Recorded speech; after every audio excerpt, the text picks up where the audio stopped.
Hello everyone, welcome back to my channel. So आज हम बात करने वाले हैं फॉरेन ट्रेड इन इंडिया।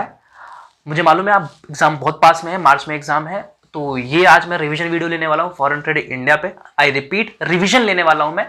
तो जो लोगों ने नहीं पढ़ा है ये चैप्टर पे, आपको समझ में जरूर आएगा, बट ये लेक्चर आपका फास्ट जाने वाला है। सो प्लीज इसको देखने के बाद एक बार जरूर डिटेल में पढ़ लीजिएगा, ठीक है। Foreign trade in India basically ये क्लास 12th में भी है, सीबीएसई में भी है, स्टेट बोर्ड में भी है, और आपको डिफरेंट डिफरेंट कोर्स में मिलेगा। मैं आज फटाफट इसको कंप्लीट करेंगे हम, ठीक है। फॉरेन ट्रेड, ठीक है। सबसे अगर मैं बात करूं ट्रेड की, आपने क्लास जब छोटे थे, आप क्लास 11th में थे, तो आपने ट्रेड के बारे में पढ़ा था। What is trade? Buying and selling of goods and services is known as trade. फिर आपने से कुछ क्लासिफिकेशन पढ़े थे। कौन कौन से क्लासिफिकेशन? इधर इधर कुछ पढ़ा था। दो क्लासिफिकेशन है ट्रेड के, इंटरनल ट्रेड और एक्सटर्नल ट्रेड। कुछ पढ़ा था ऐसा? यस पढ़ा था सर। इंटरनल ट्रेड पढ़ा था एक बाजू में एक्सटर्नल ट्रेड पढ़ा था ना। यस। तो व्हाट इज इंटरनल ट्रेड? अगर मैं आपको पहले कुछ याद दिलाऊं, व्हाट इज इंटरनल ट्रेड? जब हम देश के अंदर, डोमेस्टिक कंट्रीज, हमारी जो कंट्री है उसके अंदर ही ट्रेड कर रहे हैं। लाइक मैंने यहां पे इंडिया बना रखा है ना, बिहार से यूपी में ट्रेड कर रहे हैं, बिहार से पूना में ट्रेड कर रहे हैं, मतलब ज्योग्राफिकल लिमिट, कंट्री के ज्योग्राफिकल लिमिट में अगर हम ट्रेड कर रहे हैं तो हम डोमेस्टिक ट्रेड बोलते हैं। इसी को हम होम ट्रेड भी बोलते हैं, इसी को हम इंटरनल ट्रेड भी बोलते हैं। ये हम बचपन में पढ़ चुके हैं, जब हम क्लास 11th में थे या फिर उससे छोटे थे, तभी भी आप पढ़ चुके होंगे इसे आप ज्योग्राफिक में। तो व्हाट इज एक्सटर्नल ट्रेड? जो हमारा आज का टॉपिक है एक्सटर्नल ट्रेड। इसी एक्सटर्नल ट्रेड का मतलब क्या होता है? Buying and selling of goods and services, मतलब जो खरीदना और बेचना गुड्स एंड सर्विस का, जब हम ज्योग्राफिकल लिमिट के बाहर करते हैं। बाहर मतलब इस देश के बाहर, ये एरो क्या है? देश के बाहर के लिए। या फिर बाहर से देश के अंदर करते हैं, इसे क्या बोलते हैं? हम एक्सटर्नल ट्रेड बोलते हैं। मतलब इसके अंदर दो कंट्री का इन्वॉल्वमेंट होगा, मिनिमम दो कंट्री या दो से ज्यादा कंट्री के लिए, या फिर रेस्ट ऑफ द वर्ल्ड, इस देश के बाहर कोई भी कंट्री हो, ठीक है, दो, उसे हम क्या बोलेंगे? फॉरेन ट्रेड बोलेंगे, या फिर एक्सटर्नल ट्रेड बोलेंगे, या फिर इंटरनेशनल ट्रेड बोलेंगे इसे हम, ठीक है। डेफिनेशन अगर मैं बात करूं, डेफिनेशन क्या है? बहुत सिंपल सी डेफिनेशन है। Buying and selling of goods and services from another country to the home country, ठीक है। या तो फिर buying and selling of goods and services outside the geographical limit of the country. Simple सी बात है ना, बहुत डेफिनेशन बहुत छोटी सी है। हमारी कंट्री से कहीं कहीं भी हम एक्सपोर्ट कर रहे हैं, ठीक है। एक्सटर्नल ट्रेड समझ में आया आपको? फॉरेन ट्रेड समझ में आया? इसी को हम फॉरेन ट्रेड भी बोलते हैं, इसी को हम इंटरनेशनल ट्रेड भी बोलते हैं, इसी को हम एक्सटर्नल ट्रेड भी बोलते हैं। नेक्स्ट क्वेश्चन आपको क्या पूछता है? क्वेश्चन पूछता है व्हाट डिफाइन फॉरेन ट्रेड, या फिर define international trade, defined external trade and its type. ये क्वेश्चन आता है, जनरली पूछते हैं एग्जाम में। तो अगर इसके हम टाइप की बात करें, they are 3 types of external trade. इसके अंदर कंपोनेंट की बात करें, इसके कंपोनेंट भी तीन कंपोनेंट है इसके अंदर फॉरेन ट्रेड के अंदर। Types of foreign trade: import, export and entrepot. मैंने समझने के लिए बहुत छोटा छोटा सब कुछ एक्सप्लेन हिंदी में कर रखा है। इंपोर्ट का मतलब क्या होता है? देश में आया, कहां से? कहीं बाहर से। ये जो एरो देख रहे हो आप, देख रहे हो देश के अंदर आ रहा है, क्या आ रहा है? गुड्स एंड सर्विस आ रहा है, गुड्स एंड सर्विस, ठीक है, देश में आया। इंपोर्ट, देश से गया, क्या गया? गुड्स एंड सर्विस, देश से गया।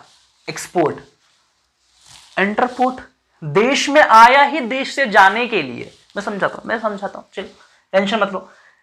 इंटरपोर्ट क्या बोलता है? देश में आया ही देश से जाने के लिए। वन बाय वन एक्सप्लेन करता हूं मैं।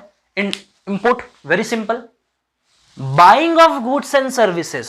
क्या बोला मैंने? Buying of goods and services from another country, दूसरी कंट्री से, बाय होम कंट्री। मतलब हमारी कंट्री जब कहीं बाहर दूसरे देश से सामान खरीदती है या सर्विस अवेल करती है, इज इंपोर्ट। Very clear. दूसरा क्या बोलता है? एक्सपोर्ट क्या है? Selling of goods and services. क्या बोल रहा हूं? Selling of goods and services by home country to another country. मतलब जब हमारी कंट्री दूसरी कंट्री को क्या करती है? सेल करती है, क्या? Goods and services, that is export. Again very clear, बहुत सिंपल है ये। तो व्हाट इज इंपोर्ट? देश में आया ही देश से जाने के लिए, सिंपल सी बात है। अब ये एक छोटा सा एग्जांपल ले लो, जैसे यूके, यूनाइटेड किंगडम, हमसे क्या करता था पहले, बहुत पहले जब हम हमारे पे राज करते थे ये, तो हमारा रॉ मटेरियल यूज करते थे। सपोज यूके, यूनाइटेड किंगडम, हमारा raw material cotton, suppose cotton import करते हैं और उसको रेडीमेड गुड्स बनाकर, रेडीमेड क्लोथ्स बना के उसको दूसरी कंट्री को बेचते हैं, इज इंटरपोर्ट। अगेन अपनी कंट्री से एग्जांपल लेके समझाते हैं। अगर इंडिया बाय करता है यूएस से कोई प्रोडक्ट, ठीक है, और उसको खुद ना यूज करके दूसरों को बेच देता है, दूसरों को बेच कहीं बेच दिया, उसने बेच दिया, रशिया को बेच दिया या फिर श्रीलंका को बेच दिया, उसे हम क्या बोलेंगे? इंटरपोर्ट। अब डेफिनेशन की अगर मैं बात करूं, buying of goods and services from one country and selling them to the another country is known as entrepot. मतलब एक से खरीदना और दूसरे को बेच देना is nothing but the entrepot. तीन एलिमेंट है, तीन कंपोनेंट है, तीन टाइप्स है फॉरेन ट्रेड के, एक्सपोर्ट, इंपोर्ट एंड इंटरपोर्ट। ठीक है, question is very clear, explain foreign trade and its type. ठीक है, आई होप ये आपको क्लियर हो जाएगा। मैं फास्ट जा रहा हूँ, नो डाउट मैं फास्ट जा रहा हूँ, डिटेल में, बहुत डिटेल में क्लास में ले चुका हूँ लेक्चर में। अभी मेरा सिर्फ रिवीजन पर्पस है, बच्चों ने बोला था रिवीजन कराने के लिए सर, इसलिए मैंने एक वीडियो रिवीजन पर्पस के लिए डाल रहा हूँ बस यहाँ पे। ठीक है, नेक्स्ट जो मेजर क्वेश्चन इसमें पूछा जाता है, रोल ऑफ फॉरेन ट्रेड और इंपॉर्टेंस ऑफ फॉरेन ट्रेड। ठीक है, क्या रोल है फॉरेन ट्रेड का? ठीक है, मैं अगेन वापस बोल रहा हूं, मैं सिर्फ मेमोरी टेक्निक बताऊंगा आपको कैसे याद करना है, क्योंकि इसमें काफी पॉइंट्स हैं। अगर आप स्टेट बोर्ड की बात करोगे, स्टेट बोर्ड में काफी पॉइंट्स दिए हैं इसको लर्न करने के लिए, शायद 7 से 8 या 10 पॉइंट कहीं कहीं दिए हुए हैं। So what are the role of foreign trade? Technique क्या है मैं याद करने के लिए? मैं मान के चल रहा हूं कि आप जो भी मेरा लेक्चर देख रहा है वो एक बार तो इसे पढ़ चुका होगा, फॉरेन ट्रेड इस चैप्टर को एक बार तो पढ़ चुका होगा, इसलिए मैं एज्यूम कर रहा हूं कि आपको ये चैप्टर पता है। अब आप सब स्मार्ट बच्चे, मुझे मालूम है। ठीक है, तो रोल ऑफ फॉरेन ट्रेड क्या है? टेक्निक क्या है हमारी? Find some reputation and goodwill. Role of foreign trade या इंपॉर्टेंस ऑफ फॉरेन ट्रेड, हमें क्यों जरूरत है, क्या रोल है फॉरेन ट्रेड का? रूल क्या है? Find some reputation and goodwill. What is find some reputation and goodwill? Trust me, याद हो जाएगा, जस्ट फोकस करो। F for foreign exchange. अरे जो फॉरेन ट्रेड ना हमें हेल्प करता है क्या अर्न करने के लिए? Foreign exchange. अरे हम व्यापार जब करते हैं, विदेशी व्यापार करते हैं ना, फॉरेन ट्रेड करते हैं, तो हमें करेंसी भी तो मिलती है, फॉरेन करेंसी मिलती कि नहीं मिलती है? और उस फॉरेन करेंसी हम काफी कुछ कर सकते हैं। फिर इसके लिए भी अलग चैप्टर है, सोर्स ऑफ फॉरेन एक्सचेंज, आपको बहुत कुछ मिल जाएगा, कहां से आता है फॉरेन एक्सचेंज, क्या सारे यूजेस है फॉरेन एक्सचेंज के, तो फॉरेन एक्सचेंज मिलता है हमें। ठीक है, टू अर्न फॉरेन एक्सचेंज क्या रोल है? फॉरेन ट्रेड से हमें फॉरेन एक्सचेंज मिलता है। F for foreign exchange. I for encourage investment. अरे बाहर से जब फॉरेन ट्रेड हम व्यापार कर रहे हैं तो इन्वेस्टमेंट इंकरेज करेगा ये, और इन्वेस्टमेंट बढ़ेगा तो हम और गुड्स प्रोड्यूस कर सकते हैं और एक्सपोर्ट कर सकते हैं हम। That is why it encourage investment. F for foreign exchange, I for investment, investment को इंकरेज करता है। N for natural calamities. अरे अभी जो पैंडेमिक चल रहा है हमारा, नेचुरल कैलामिटीज है। आपको पता है कि सबसे पहले जो वैक्सीन बनाई थी, हम सब पेंडेमिक से जूझ रहे थे, तो किसी एक देश ने वैक्सीन बनाई और फिर हर देश क्या करने लग गया? उसको क्या करने लगा? अपने देश में इंपोर्ट करने लग गया। हमने भी वही किया, इंपोर्ट करने लग गए हम। तो जब भी नेचुरल कैलामिटीज आता है, डिजास्टर मैनेजमेंट के अंदर आता है, जब भी कोई आपदा आती है, तो फॉरेन ट्रेड की हेल्प से हम वो चीजों को दूर कर सकते हैं। ठीक है, फुलफिल करने के लिए। N for natural calamities. D for division of work and specialisation. जब फर्म का प्रोडक्शन बढ़ता है फॉरेन ट्रेड की हेल्प से, प्रोडक्शन बढ़ता है, ग्रोथ बढ़ती है, तो वर्क का स्पेशलाइजेशन, जो वर्कर्स है उनका डिवीजन भी होता है, उसके स्पेशलाइजेशन भी आते हैं, उनको डिफरेंट डिफरेंट वर्क मिलता है इसके साथ साथ। ठीक है, that is why division of work and specialisation. Find हो गया हमारा। F for foreign exchange, I for encourage investment, N for natural calamities में हेल्प करता है, D for division of work और डिवीजन ऑफ लेबर बोल सकते हो आपसे। Find some reputation and goodwill. Some मतलब SOME। S for stability in price. जो ये फॉरेन एक्सचेंज है ना, ये जो फॉरेन ट्रेड है, फॉरेन ट्रेड की हेल्प से ना ये जो प्राइस को ना कंट्रोल करके रखता है। कैसे? डिमांड एंड सप्लाई से। आपको पता है प्राइस को कंट्रोल कैसे होता है? प्राइस कंट्रोल होता है डिमांड एंड सप्लाई से। तो ये जो फॉरेन ट्रेड है, it helps in stability in price और controlling the price level with the help of demand and supply. ठीक है। O for optimum utilisation of resources. Very well explain, very easy. O for optimum utilisation of resources. Done. M for multiple choice. अगर आप different goods different जगह से आप import कर रहे हो, गुड्स प्रोड्यूस कर रहे हो, लेके आ रहे हो, आप बेच भी रहे हो, लेके भी आ रहे हो, इससे हमें डिफरेंट चॉइस मिलती है। जैसे आप बोलते हैं ना, आज हमारे पास फोन कौन से हैं, फोन में हमारे पास वैरायटी है, बहुत सा। हमारे खुद के नहीं है, कुछ चीजें हमारे खुद की भी हैं, कुछ बाहर की भी हैं। तो जब हम फॉरेन ट्रेड करते हैं तो हमारे पास डिफरेंट अवेलेबिलिटी जो मिलती है, मल्टीपल चॉइस मिलते हैं हमारे पास। ठीक है। M for availability of multiple choice. E for promote economic development. अरे फॉरेन ट्रेड होगा, हमारा स्टैंडर्ड ऑफ लिविंग भी तो बढ़ेगा, ग्रोथ भी तो बढ़ेगी।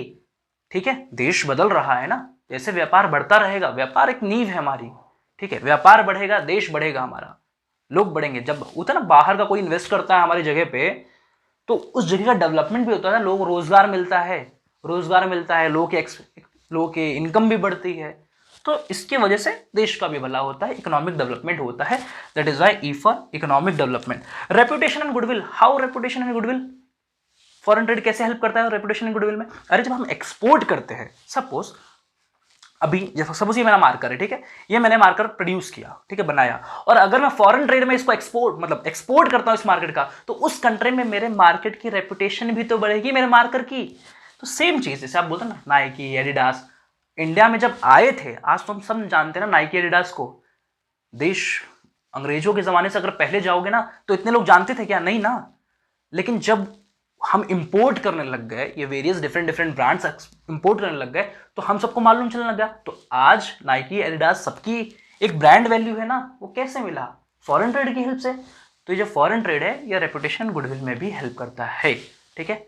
Very clear, very clear, very clear. Again क्या पॉइंट है हमारा? रोल एंड क्या रोल बोल रहा है, इंपॉर्टेंस ऑफ फॉरेन ट्रेड। क्या इंपॉर्टेंस है? Find some goodwill and reputation. ये वर्ल्ड पीस में भी हेल्प करता है। एक पॉइंट और ऐड कर सकते हो आप, वर्ल्ड में हार्मनी और पीस, इंटीग्रिटी मेंटेन रहती है ना वर्ल्ड में, संसार में इंटीग्रिटी। आप फॉरेन रिलेशन मेंटेन करते हो ना, हर देश में जब आप व्यापार बढ़ाते हो तो आपके रिलेशन मेंटेन होते हैं, तो इससे वर्ल्ड पीस भी तो मेंटेन रहती है। तो एक पॉइंट आप और यहाँ पे ऐड कर सकते हो, ठीक है। बहुत सारे पॉइंट है, आप लिखने को चाहो तो बहुत सारे लिख सकते हो, ठीक है। वापस लास्ट हम खत्म करते हैं, सम अप कर रहे हैं बहुत फास्ट, सिंपल सा, बस 1 मिनट और। Find some world peace, find some world peace, role and importance of foreign exchange. F for foreign exchange, ठीक है, फॉरेन एक्सचेंज मिलते हैं हमेशा, earn foreign exchange.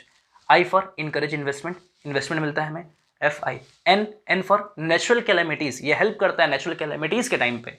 D for division of labour और specialisation आता है उनका, ठीक है। Find some, S for stability in price, price में स्टेबिलिटी लेके आता है foreign trade with the help of demand and supply, ठीक है। Some, S O for optimum utilisation of resources. M for multiple choice, जब हम इंपोर्ट करते हैं तो हमें मल्टीपल चॉइस मिलती है, राइट, यस सर, एम हो गया sir. E for economic development, देश का भला होगा, डेवलपमेंट होगा, स्टैंडर्ड ऑफ लिविंग बढ़ेगा। Find some goodwill and reputation, export करेंगे तो हमारे देश में उस प्रोडक्ट की गुडविल भी बढ़ेगी, रेपुटेशन भी बढ़ेगा। और इसके अंदर अभी एक पॉइंट और ऐड कर सकते हो, वर्ल्ड पीस, इंटीग्रिटी बनेगी, हार्मनी बनती है हमारे देश में, जितना भी डेवलप करते हैं। आई होप आपको ये 3 पॉइंट छोड़ा समझ में आया होगा, ठीक है। गुड लक, वापस मिलते हैं हम इसको इसके बाद। Thank you so much.